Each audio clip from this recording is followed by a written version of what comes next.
నమస్కారం ఘంటారావానికి స్వాగతం. ముందుగా ప్రధాన అంశాలు.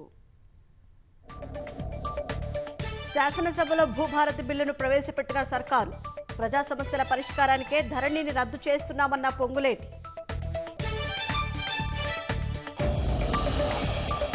త్వరలోనే ఆధార్ తరహాలో భూదార తీసుకొస్తామన్న ప్రభుత్వం. ఫిర్యాదులు అప్పీళ్ల కోసం ట్రైబ్యునల్స్ ఏర్పాటు చేస్తామని స్పష్టీకరణ.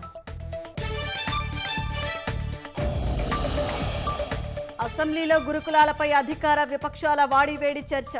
విద్యాలయాలను నిర్వీర్యం చేసింది మీరంటే మీరంటూ విసుర్లు.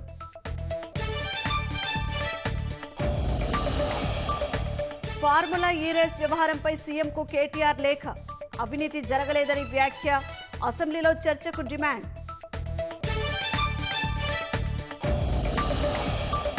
అదానిని కాపాడేందుకు ప్రధాని ప్రయత్నిస్తున్నారన్న సీఎం. బీఆర్ఎస్ పార్టీ ఎవరి వైపో చెప్పాలని రేవంత్ రెడ్డి డిమాండ్.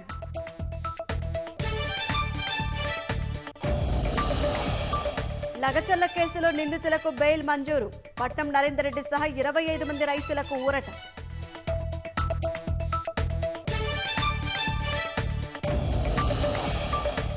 అంబేద్కర్ ఆశయాలు నెరవేర్చేందుకు పనిచేస్తున్నామన్న ప్రధాని. అమిత్ షాను సమర్థిస్తూ మోదీ ట్వీట్లు చేయడాన్ని తప్పుపట్టిన ఖర్గే.